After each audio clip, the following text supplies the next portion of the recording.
Bueno, muy buenas tardes, muchísimas gracias, disculpen la demora, estábamos afinando un par de cosas técnicas, pero ya estamos acá con este gran invitado que está acá, Francisco Espíldora.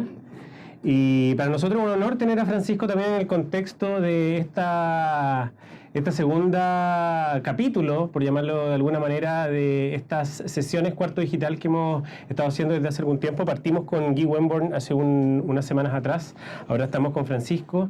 Y la idea de estos conversatorios que estamos realizando en gran parte tiene que ver con acercar también a los fotógrafos que están haciendo cosas interesantes en nuestro país, a todos nosotros.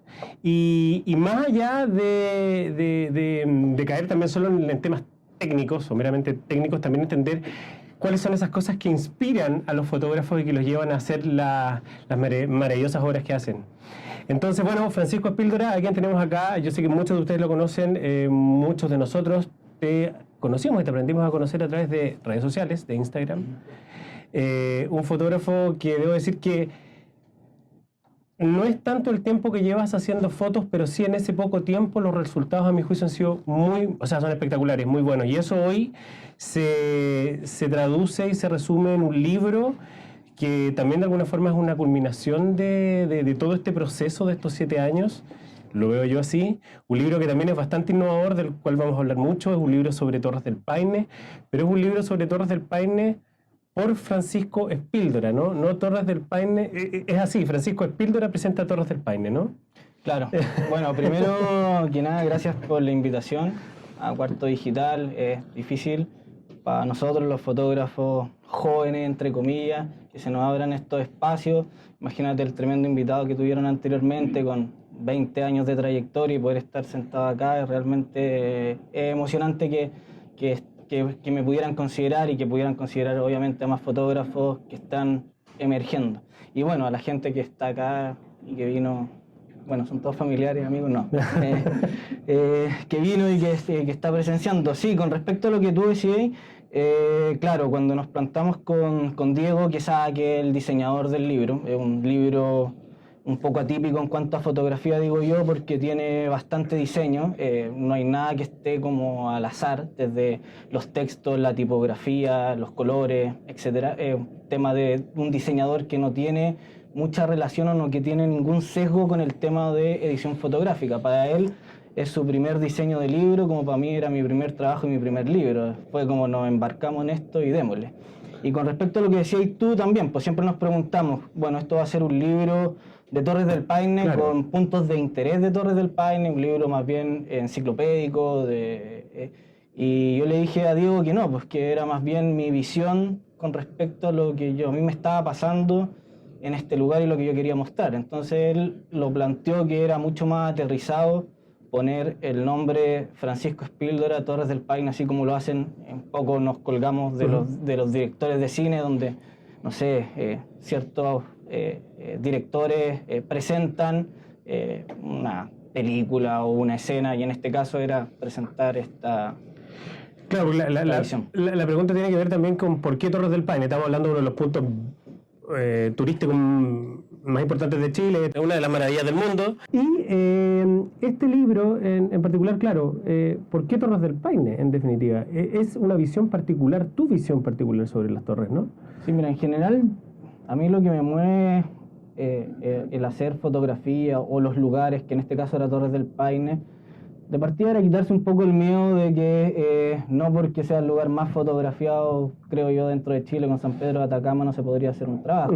Yo siempre tenía claro que esto iba a ser una visión personal, que iba a ser un libro de autor, y lo que te planteé anteriormente, que muchas fotografías no iban a tener por qué tener relación incluso con Torres del Paine.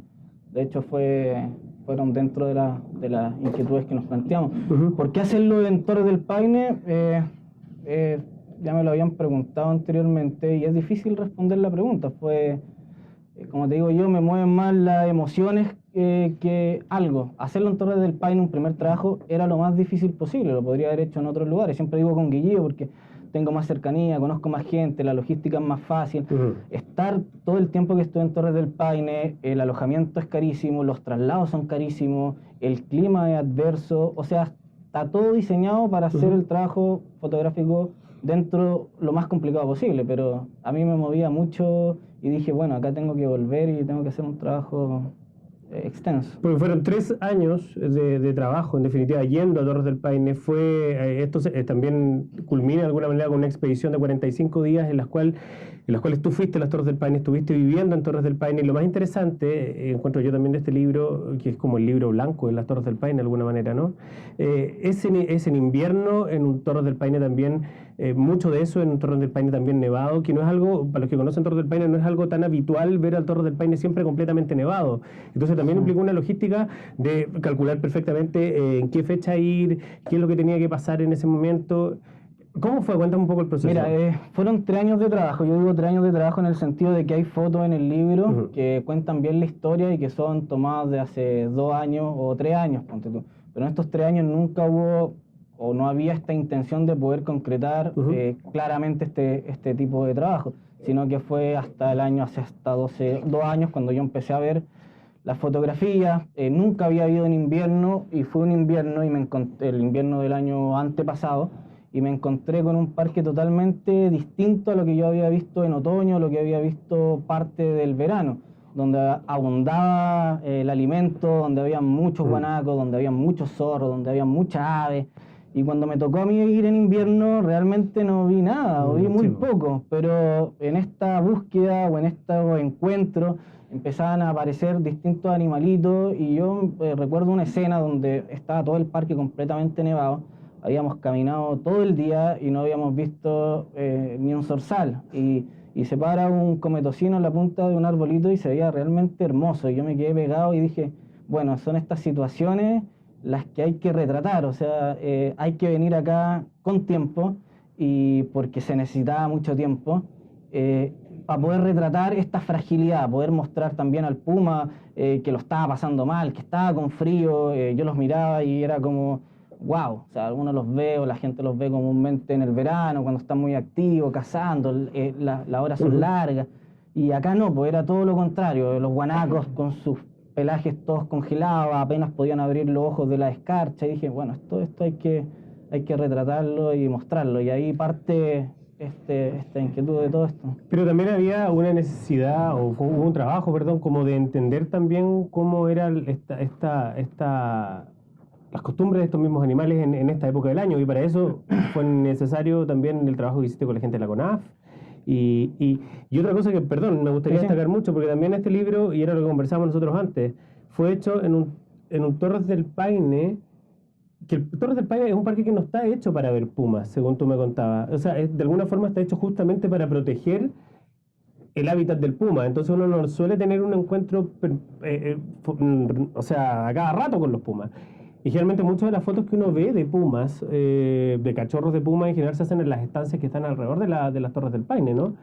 Pero el desafío de este trabajo fue trabajar con la gente de la CONAF y en caminos que estuvieran habilitados y no saliendo tampoco de los senderos ni invadiendo el hábitat de los pumas de alguna manera, ¿no? Bueno, hartas preguntas. Sí, perdón. Voy a tratar de ir como en orden. De partida, para colgarme el tema del puma, no es un libro de puma, estamos claros. O sea, sí, buen punto, son encuentros con el puma, pero que nosotros nos propusimos con el guía local de apoyo, con Josué Corvari, que fue el guía que me acompañó, que él es un tracker. Nosotros nos miramos el primer día y dijimos, nosotros no vamos a venir a buscar puma, mientras, o sea, en el sentido de que nosotros nos vamos a levantar a las 6 de la mañana y nosotros vamos a ir a disfrutar del parque, a lo que nos entregue el parque, y si hay un cometocino, si hay un guanaco, si hay un zorro, si hay algo que me llame la atención, nos vamos a detener a retratar esa escena sin pasar de largo en búsqueda del puma. O sea, los pumas se van a ir encontrando solos, se van a ir apareciendo solos. Con respecto al tema de que es muy difícil o es difícil ver puma al interior de Torres del Paine, sí, es difícil, pero también es fácil. O sea, yo también he visto gente que entrando al parque se encuentra con un puma. Pero una cosa es encontrarte con el puma y el otro es poder hacer una historia o una narrativa en función de un animal como el puma al interior de Torres del Paine. También el desafío está en no solicitar permisos especiales a CONAF Una, porque no era mi intención era, o tampoco tenía los medios económicos, sino que era poder hacer lo que cualquier persona podía hacer pagando su entrada dentro del parque, respetando los senderos. Hoy en día CONAF tiene muy reglamentado el parque, o sea, tú no te puedes salir hay senderos demarcados, ya los senderos que antes eran más fácil para avistar puma hoy los tienen cerrados o los tienen solamente con acceso de guía especializado. Se protege mucho el parque y bueno, ya todos sabemos por qué se protege tanto, principalmente por la imprudencia de la gente, la cantidad de incendios. Claro, es frustrante para muchos fotógrafos que van y quieren tener estos encuentros con pumas dentro del parque o querer salirse a hacer una buena foto, pero a la vez toda esta imprudencia creada por nosotros mismos ha hecho que haya guardaparques controlando muy bien el parque. O sea, yo, que estaba en invierno prácticamente solo dentro del parque, a los 3 días ya CONAF me tenía totalmente detectado por todos lados. Y ahí otro guía, que es Miguel Fuentealba, que él miraba el proyecto desde afuera, me dijo: Francisco, tenés que ir a presentarte a administración, contar lo que tú estás haciendo, la intención de este proyecto, cuáles son los fines de este proyecto, y eso. Y ahí estuve presentándome en CONAF. Yo me había leído el reglamento 10 veces en Santiago, me lo sabía de memoria. Entonces, cuando llegué a administración en CONAF, me dijeron: mira, tú vas a tener que ir a pedir un permiso a Punta Arenas. Y yo ya me sabía el reglamento completo. Y dentro del reglamento, lo que yo estaba haciendo, lo podía hacer. O sea, no había ningún problema. Y entendieron muy bien el objetivo del proyecto, desde su esencia. ¿Fueron todos los días que estuviste, estos 45 días, en el parque, hiciste fotos? ¿O en días que no hacías nada? No, hubo muchos días que no se hizo fotos. Yo te diría que gran parte, la matriz del libro no está hecha en esta expedición de 45 días. El ir estos 45 días, pues que en su origen eran 30 días, el estar ahí en el parque no era para hacer fotografías principalmente. Yo sabía que ya las fotografías las tenía anteriormente. Quizás faltaban una que otra fotografía para hilar este relato, no sé, alguna fotografía más oscura o más fotografías de nieve, o algunos animales que a mí me llamaba la atención retratar, pero que no me faltaban, ponte tú, pero no había ese afán de querer ir a buscar algo. Entonces, principalmente hubieron muchos días donde no había fotos porque no habían las condiciones de luz, no estaban las condiciones en las cuales yo quería fotografiar, y el objetivo, perdona que me dio una vuelta más o menos larga, era poder estar en el parque, poder disfrutar, poder sentir el viento, el frío, la tierra, el estar ahí con la gente que trabaja ahí todo el año. Ponte tú que en temporadas de otoño o verano es difícil poder compartir con la gente que habita este lugar. Y siempre me propuse ir como un invitado a Torres del Paine. Yo soy el invitado, está la gente que está acá, que pasa toda su vida, que lleva 20 años, 25 años trabajando en el parque. Y no fui con la intención de hacerme amistad, sino que de conocer de ellos, que ellos me explicaron cuál era su experiencia dentro del parque. Y para eso tú tenías que darte el tiempo. En Patagonia no es que tú vas y saludas nomás, sino que tienes que estar ahí, tomarte un mate, compartir un café, conocer la historia, y eso, hubieron días que gané más amigos que fotografía. Mira. El libro, las cosas que también me pareció más innovadora, tú como fotógrafo de naturaleza y fauna, siento que, yo también lo publiqué el otro día en mi cuenta de Instagram, que una de las cosas que más me impresionó es el hecho de que a veces innovar en fotografía de naturaleza y fauna es difícil, porque la fotografía de naturaleza y fauna siempre tiende a ser muy descriptiva. Quizás la fotografía de naturaleza y fauna quizás es, entre comillas, en el último tiempo ha tenido un gran desarrollo, especialmente por la tecnología digital. Antes, en el análogo era más difícil tirarse una ráfaga de, no sé, de 50 fotos en un minuto, por decir algo, porque no trabajaba con rollos, por supuesto. Después, afortunadamente, la fotografía digital permitió innovar un poco en ese sentido. Y eso también ha permitido que tú desarrolles proyectos como este, en el cual, a mi juicio, una de las cosas que parecen más interesantes es el hecho que hay un relato gráfico. Hay una línea dramática que sigue este libro, donde parte quizás en el anochecer o en la noche y sigue hasta el atardecer del día siguiente, y son todas esas cosas que van pasando y que tú vas viendo en ese relato. Un relato que va apoyado a muy pocas palabras por lo demás. Y por eso también lo hacen un libro no solo fotográficamente muy, muy interesante, sino muy entretenido. Por eso también los invito a que lo revisen y que lo vean. Cuéntame un poco que de lo la compre. que lo compre. Sí, a través de la página de Francisco. Es súper interesante. Me gustaría que me contaras y que nos contaras también cómo fue que nace esta necesidad de desarrollar un relato gráfico, algo que siento yo que muchas veces los fotógrafos no tenemos tan integrado. Nosotros nos quedamos a veces solamente con la foto, no digo todos los fotógrafos, pero quizás hay una gran mayoría que no piensan en el relato, en la cosa completa, en el trabajo completo. Sí, es así. A mí me gustan los libros de fotografía, aprendo mucho de los libros de fotografía. Tengo demasiados libros de fotografía de casi todos los fotógrafos chilenos de naturaleza y tengo muchos libros de fotógrafos europeos, de belgas, de franceses, también de gente del norte como Canadá, Estados Unidos. Y en base a eso uno va viendo en qué línea más o menos uno quiere ir trabajando, con qué se va identificando un poco. La necesidad de poder hacer este trabajo y crear un relato, generar una historia, algo que pudiera quedar o que pudiera transmitir algo, nace de algo muy básico, no sé, a muchos de ustedes quizás les debe pasar que en Instagram a uno te escriben y te dicen, oye, me gusta mucho tu trabajo fotográfico. Y yo cuando veo mi Instagram y veo imágenes sueltas de un puma, de quizás tomándome un café, este no es mi trabajo fotográfico. O sea, acá hay fotografías fortuitas de una vez que fui a Farellones, otra vez que fui a Conguillío, otra vez que fui a Torres del Paine.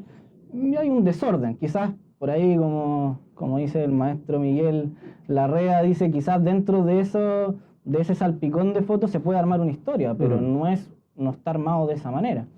Y en base así sale este proyecto, o sea, de la necesidad, insisto, también muy interna de decir, ya, quiero poder transmitir algo que sea tangible, algo que me represente, quiero mostrar esto, o sea, quiero armar un relato fotográfico. Y así se fue armando esto. Al principio la idea era poder armar el libro blanco de las Torres del Paine, que al final era bastante fácil, o más fácil, armar un libro todo blanco.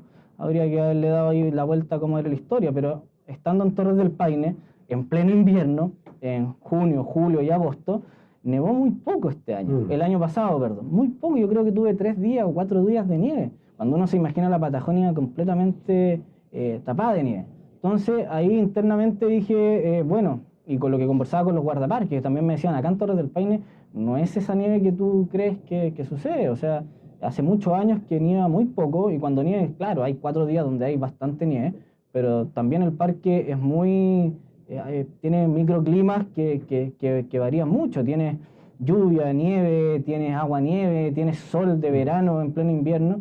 Y dije, wow, acá hay otra historia que contar y que puede ser el hilo también del libro, de estas situaciones que van pasando en la noche, que yo finalmente no las tenía presupuestadas, de que voy viendo siluetas en los cerros, en la pampa, me meto al bosque y también veo siluetas y veo actividad y digo, bueno, acá puedo empezar a trabajar desde la oscuridad hasta el día, hasta la nieve, la tormenta y un poco reflejar lo que puede ser un día en Torres del Paine. ¿Qué es lo más difícil de trabajar en estas condiciones y en las Torres del Paine? ¿Y qué es lo más gratificante al mismo tiempo? Bueno, quizás lo más difícil es la soledad del invierno, pero también es lo más gratificante. Poder estar en el parque y sentirte libre en el sentido de que no hay ruido, no hay muchos turistas, no hay autos, puedes estar sentado y disfrutar del silencio profundo del invierno y de la Patagonia. Y lo difícil también es poder retratar la fauna porque es muy poca o escasa. Las lagunas están todas congeladas. Eso sí, no nieva, pero hace mucho frío, hace menos 10, menos 15 grados y están las lagunas congeladas y no hay alimento y muchos de los animales migran y eso es complicado. Me contabas también tú el otro día cuando conversábamos de lo difícil que había sido después volver a enfrentarse a la realidad de la ciudad, por ejemplo, ¿no? Sí, eso fue, mira, yo no sé si este proyecto, para poder conseguir, poder estar financiamiento, apoyo, etcétera, para poder estar todo este tiempo allá, conseguir los recursos, fue un trabajo muy largo. Yo creo que sin ser experto en esto, creo que armé una bonita presentación con un buen cronograma de actividades que yo iba a tratar de cumplirlo paso a paso y estaba todo bien ordenado y las marcas empezaron a confiar en mí y a apoyarme con el proyecto, pero dentro de esto no estaba contemplado la vuelta de Torres del Paine. Yo pensaba que iba a volver y te iba a poner a trabajar, con un montón de sí, imágenes claro. y me iba a poner a trabajar. Sí. Iba a hacer el lanzamiento o la preventa del libro para poder conseguir recursos para imprimirlo. Y de ahí sobre la marcha, porque uno tiene en la cabeza toda esta historia que estamos conversando, y te das cuenta de que empiezan a pasar las semanas.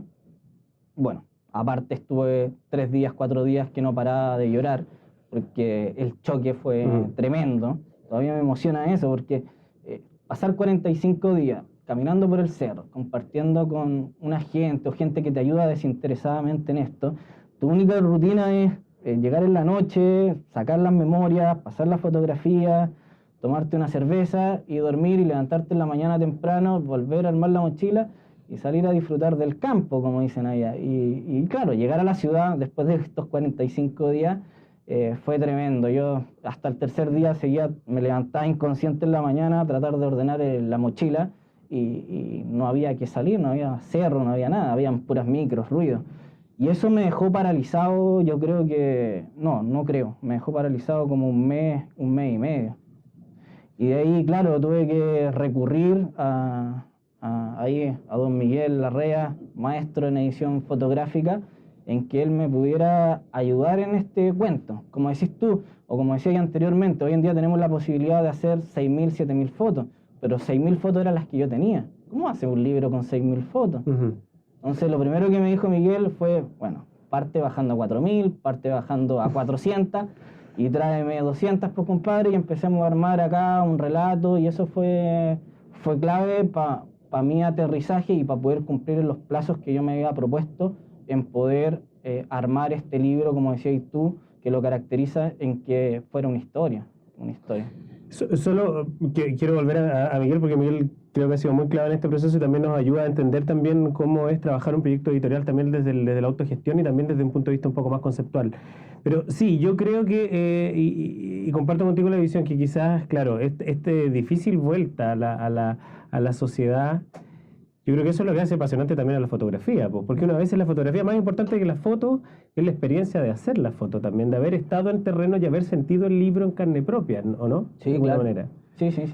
Más allá de solo tener bonitas fotos, ¿no? No, totalmente de acuerdo. Y uno como fotógrafo lo sabe. Yo sabía que tenía un buen trabajo, o no sé, un buen trabajo, pero tenía el material para poder construir una historia, un relato. El objetivo del libro siempre fue que la gente lo pescara y dijera qué lindo el libro o qué bonito. No que dijera o empezar a ojearlo, wow, qué espectacular esta foto, o que, oh, mira el puma cazando, mira el puma colgado del guanaco. No, acá la intención era poder hacer un producto artístico que fuera lindo, que se viera bonito en una mesa, en un hogar, y que a la vez pudiera generar emociones en la gente que lo pudiera ver. Entonces, las imágenes no podían competir entre ellas. Entonces, muchas imágenes, imagínate de 6.000, la cantidad de imágenes que se quedaron fuera. De hecho, este es un libro que tú también me comentabas que no necesariamente se entiende como un libro de vida salvaje, sino que es un libro que va más por la línea de la contemplación de la naturaleza, que llama más hacia la contemplación, porque muchas veces cuando uno vemos fotografías de vida salvaje, sé que esto no es solo de pumas, pero en el caso de pumas uno ve pumas comiendo ahí al guanaco llenos de sangre. No pretende de alguna manera este libro irse para ese lado. Entonces, el concepto de contemplación para ti también es algo bien potente. Es que la gente que conoce mi trabajo, que ahora está acá, pero que bueno, que me ha visto en Instagram o en Facebook, no sé, nunca yo creo que ha visto muy pocas imágenes de animales que te estén confrontando, haya una mirada fuerte del animal, o de animales comiendo donde haya sangre o cosas así. Ya para eso encuentro que hay suficiente. Y tampoco nunca ha sido mi línea de trabajo. Para mí siempre he tratado de mostrar con la naturaleza de fauna la empatía hacia el animal, que me imagino que para muchos debe ser fome, pero para mí es más enriquecedor poder fotografiar a la vizcacha estirándose o durmiendo, o al guanaco durmiendo, más que al puma cazando o haciendo algo más de acción. No me gustan mucho las fotografías de aves en vuelo, ponte tú, porque son poco expresivas, sino pero técnicamente son muy potentes para muchos fotógrafos de naturaleza. Yo prefiero cuando 2 cóndores se están acicalando o se están dando cariño, que yo puedo interpretar como que se están entregando algo afecto, que es un poco lo que la gente cuando ve el libro me transmite eso por sus comentarios, o sea, que ven esa mirada distinta con respecto a lo que es la fauna y es la mirada que yo siempre he querido dar con los animales. Y por qué fotografía de naturaleza? ¿De dónde nace dónde hace un poco nace la chispa, digamos? Yo desde niño siempre con mi abuelo, mis papás, siempre tuvimos contacto, siempre tuve el contacto con la naturaleza. Y la naturaleza fue la que me acercó a la fotografía. O sea, yo empecé a salir después de veintitantos, 25 años, 27 años, a retomar todos estos paseos que yo hacía cuando tenía 8 años, 6 años en el campo. Empecé a tratar de revivir todo eso. Y dentro de estos paseos coincidí con un grupo de fotógrafos y empecé a ver que claro, el tema era bien entretenido, me llamaba la atención que se podían quedar con una flor, no sé, 3 horas sacándole fotos a la flor. Entonces dije, con lo obsesivo que puedo ser yo, dije, wow, esto, o sea, no es llegar y apretar el botón, o sea, acá hay técnica, hay composición, hay manejo de la cámara, también yo iba con una camarita pequeña y andaban todos con tremendas cámaras, y dije, wow, es todo un mundo. Y eso me fue apasionando, cautivando. Y hoy en día sucede todo lo contrario. Pasé esa etapa de estar todo el día sacando fotos en la naturaleza y ahora, cuando voy a la naturaleza, saco menos fotos y disfruto más de la naturaleza. O sea, como que la naturaleza me ha dado como un vuelco. O sea, la naturaleza me acercó a la fotografía y la fotografía hoy en día me acerca a la naturaleza. Tú hablabas también hablábamos en algún minuto también sobre esta labor que tiene hoy la fotografía de naturaleza y de fauna en temas de conservación también. Pese a ello, tú no te definirías como un fotógrafo sobre conservación. Y me gustó mucho por qué me lo contabas el otro día también. No sé si nos puedes contar eso también. Sí, yo principalmente no me defino o no defino la fotografía hoy en día, este tipo de fotografía, como conservación, porque sería, me parece un poco, no sé, como poco aterrizado con respecto a la gente que está ahí en la primera línea fotografiando, no sé, la deforestación del Amazonas, los que están peleando ahí con respecto a las mineras, con la contaminación del mar. Eso para mí es un trabajo más documental, de denuncia, mucho más potente, y para mí esos son los verdaderos conservacionistas.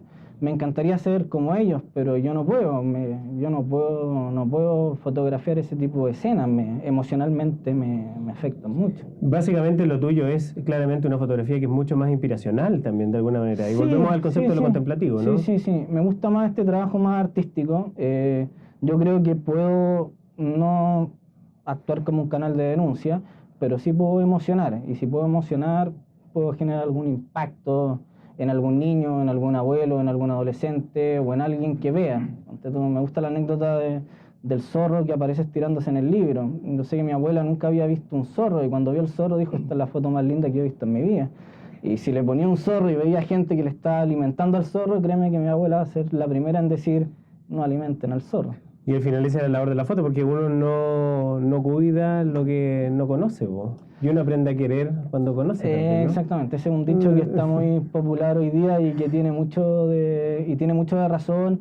Y la gente que me escribe, porque afortunadamente recibo muchos mensajes, mail y todo con respecto a las personas que han tenido el libro, y al final eso es lo que te transmiten.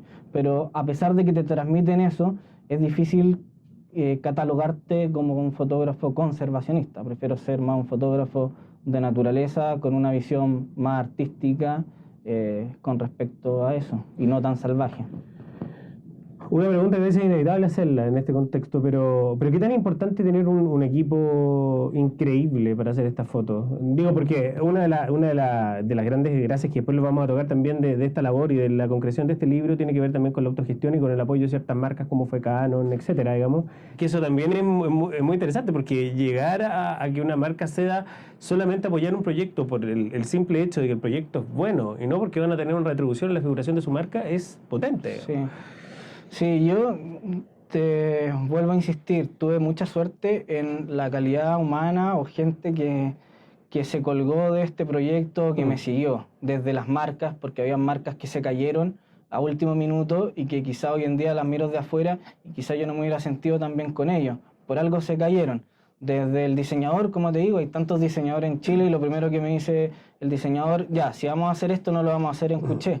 Y yo le dije, obviamente no lo vamos a hacer en Cuché. Ah, ya, entonces démosle. O sea, desde tener tantos detalles de no querer hacer un libro en un papel porque a ti también te gusta este papel, en caer en marcas donde yo iba y les decía, sí, pero yo no quiero sacarme una selfie con el auto que me van a pasar, no quiero andar con los equipos Canon y sacándome fotos con los equipos, no quiero andar con ropa Patagonia y andar sacando fotos a Patagonia, ¿qué me van a exigir? ¿Cuántas historias? ¿Cuántas fotos a cambio?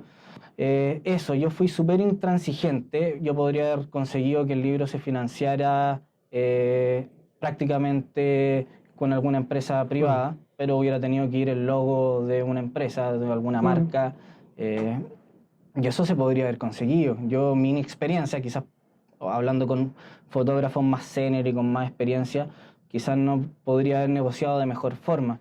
Pero a la vez... Ahora, no tiene nada de malo que hay un libro que sí vaya brandeado, o sea, no tiene nada de malo, son distintos modelos de negocio. No, digamos. son modelos de negocio. Sí, claro. Yo no sé por qué, o sea, sí sé por qué, yo lo tengo claro, quería que el libro fuera lo más limpio posible, que no me viera contaminado principalmente, que no tuviera que estar pensando en tomarme una selfie mientras estoy teniendo una situación en la naturaleza tremenda. Y por suerte, no sé, muchas marcas me dijeron que no estaban dispuestas a esto, pero habían otras marcas que honestamente no les interesaba, que creían más en el proyecto, más que en el material que se podía generar para su beneficio propio, y entre ellas está Canon, está el hotel Río Serrano, está Patagonia, está la empresa que me transportó desde Puerto Montt hasta Natales, en el ferry, que es Navimac, está la empresa de turismo de ISO 100 Outdoor, que me prestó, o sea, me ayudó en toda la gestión, viendo el proyecto desde afuera, que Miguel me decía, mira, está haciendo las cosas bien, esto es lo que se está comentando la gente, el apoyo logístico, pero sin pedir nada a cambio. Si esto es un trabajo de autor, no hay nada, no hay nada. Francisco, ¿por qué fotografías tú? ¿Por qué haces fotos? Bueno, principalmente por la naturaleza, me siento libre estando en la naturaleza, por eso hago fotos. Hago fotos y claro, hoy en día también siento que es parte de responsabilidad con lo que estamos viviendo, con lo que está pasando en el mundo hoy en día. También hay un sentido de responsabilidad, hoy en día le tomo más peso a eso, en el querer poder colaborar. Yo, como te digo, yo no estoy en primera línea en el tema de conservación, pero todas mis fotografías están disponibles para todas las ONG, fundaciones, sin ningún costo. Trabajo con un par de fundaciones donde dono mis fotografías. Trato de ayudar dentro de lo que a mí me permite emocionalmente, mentalmente estar relativamente bien. Te lo pregunto porque también me parece interesante conversar sobre tu proceso de reinvención. Tú partiste, yo decía al principio, 7 años llevas aproximadamente haciendo fotos. Entiendo que antes no te dedicabas a la fotografía, pero ya dedicado hace 7 años. Tú eres de profesión, estudiaste educación física, tú eres profesor de educación física y has trabajado haciendo clases, haciendo investigación, has trabajado también con deportistas de alto rendimiento, entiendo que con gente que hace taekwondo, fútbol, etcétera. Tienes toda una carrera asociada a eso, trabajando actualmente en universidades, que de alguna forma es lo que también te permite financiarte. Pero también cómo fue el proceso de reinventarse, porque como un profe de educación física dice, sabéis que un día me voy a llegar a la foto y esta cuestión, y esto fue a qué edad, a los 29 probablemente, 29, 30 años. Sí, dejemos 29. Sí, esto como te digo yo partió como un hobby. Cuando tengo alumnos de fotografía yo les digo, saquen fotos, porque tú ya los veis que van a farellones todos los fines de semana y fue lo mismo que yo hice. Son procesos. Yo pasé 3, 4 años donde sacaba fotos todo el día, al departamento, a la luz que se movía, me escondía para sacarle fotos a los zorzales, en el patio de la casa, todo el día sacando fotos. Y yo creo que muchos de los que están acá lo hacen o lo hicieron en algún minuto, o sea, de darle. Son procesos.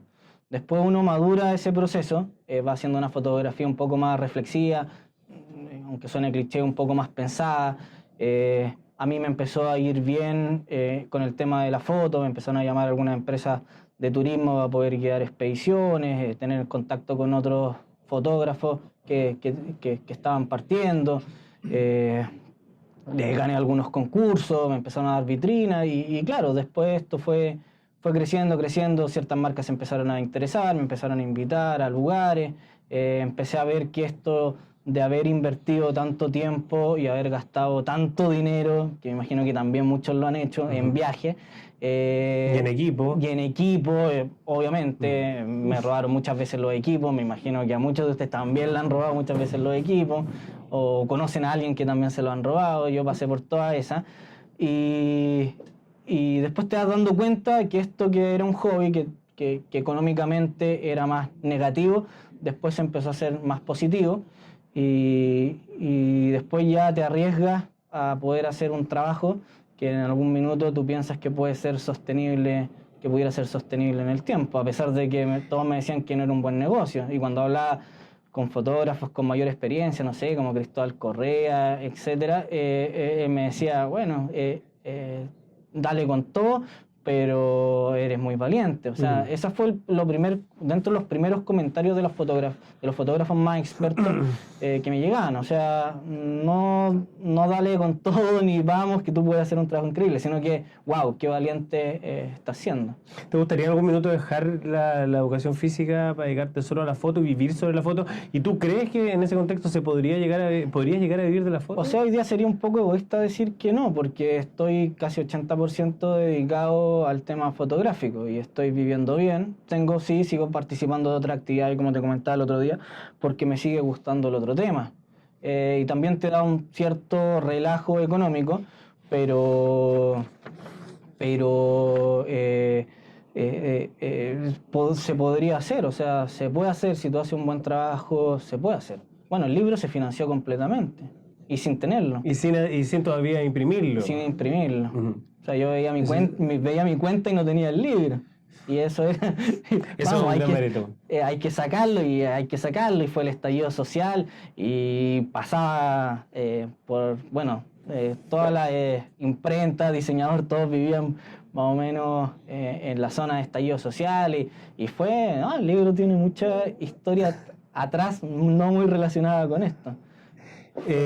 Sí, bueno, porque como dice por ahí también hay muchos buenos proyectos, digamos. Hay muchos, pero claro, lo difícil muchas veces es concretar esos proyectos, es decir, levantar la plata o levantar las lucas para concretar esos proyectos. Por eso cuando uno ve una película, generalmente el que aparece primero es el productor ejecutivo, que es el que consigue la plata, a veces antes que el director incluso. Sí. Entonces, claro, ahí hay un mérito adicional también que tiene que ver con la gestión comercial de un libro como este. En este libro tú consideras que están tus mejores fotos, ¿no?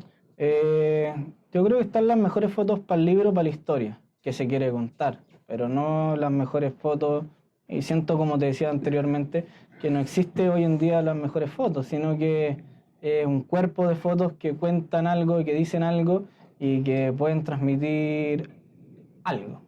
Pero yo ya no creo en la mejor foto o en la foto espectacular, y si existe esa foto espectacular y que gana muchos concursos y es muy premiada, bienvenido sea, pero yo ya no apunto a eso, a buscar la foto.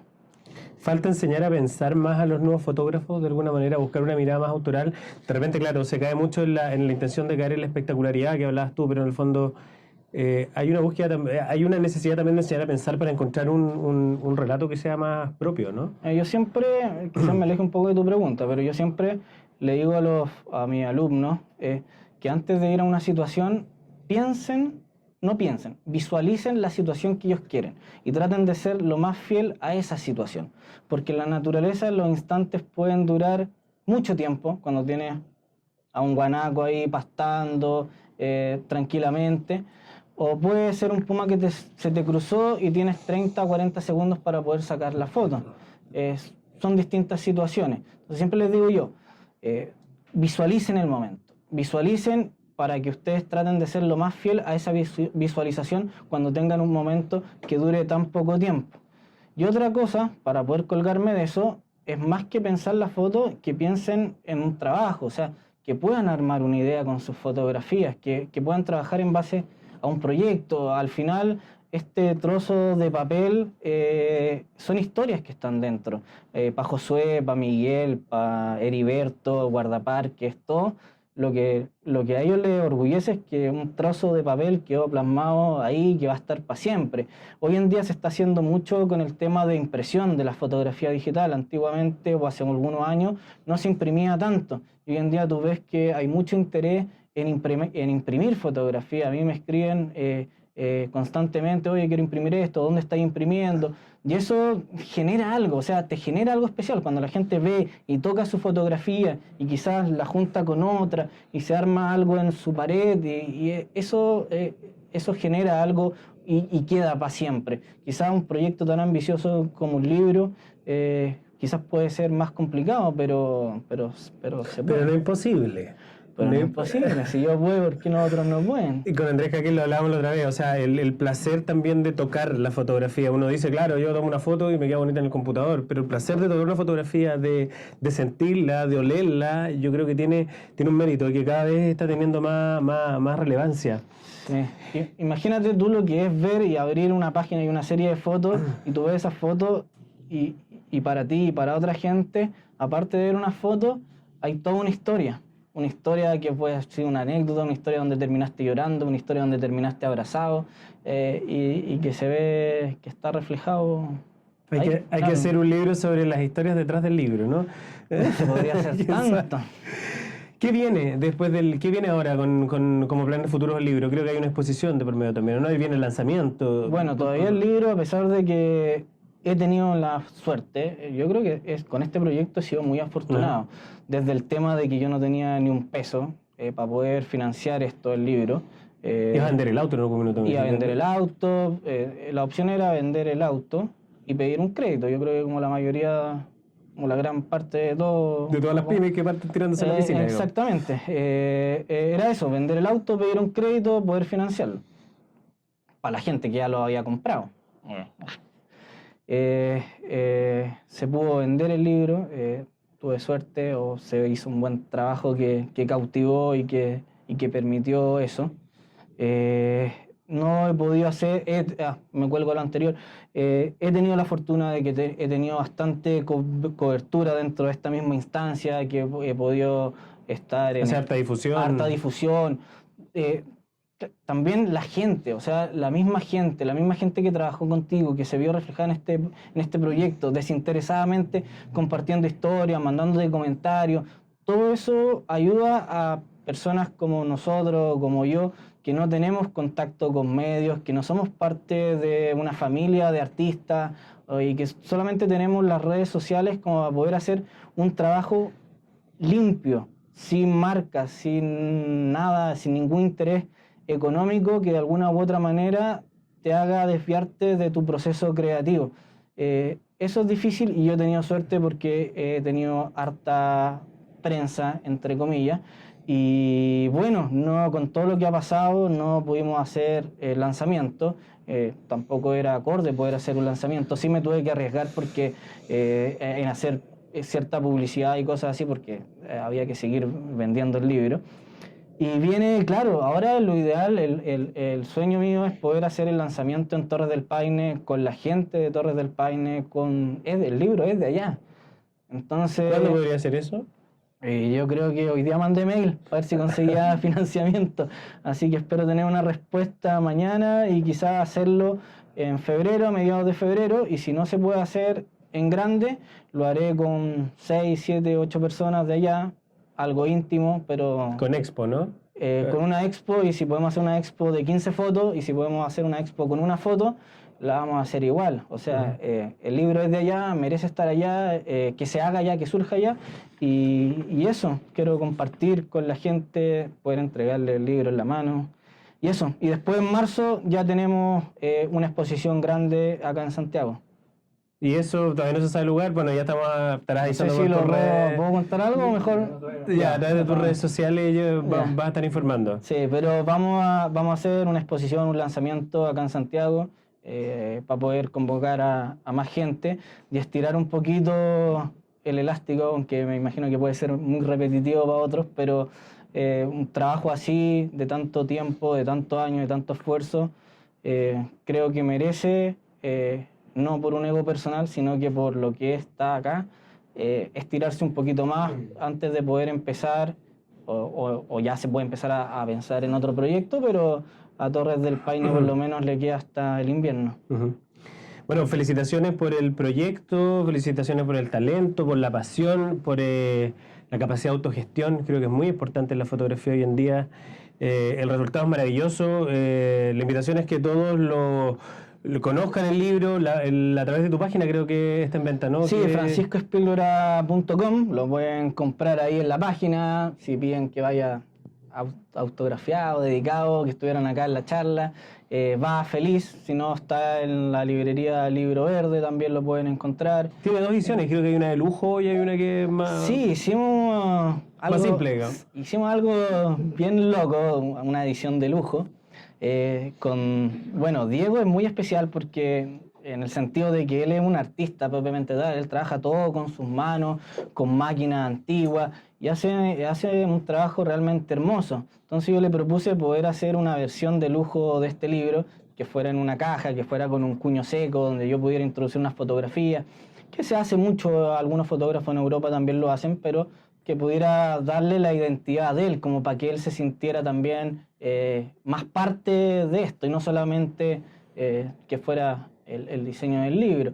Y se construyó una versión de lujo que es cara, ¿vale? O sea, no sé, para mí es caro, 160.000 pesos, 157, pero muy elegante, es muy, con guantes muy incluidos, bonito, ¿no? con unos guantes de algodón, está hecho a mano, y sorprendentemente se vendió más de la mitad de esas cajas. Y claro, Diego no quiere nunca más hacer cajas, ¿sí? Ese fue de hecho lo publicó en su Instagram, publicó las cajas diciéndome: este es el trabajo para Francisco Espíldora, pero no hago cajas. Así que, bueno, soy afortunado. Que imagínate, yo lo vi cortando, forrando, poniéndole el cuño. Más encima le digo que es blanco, entonces que se le ensucia un poquito.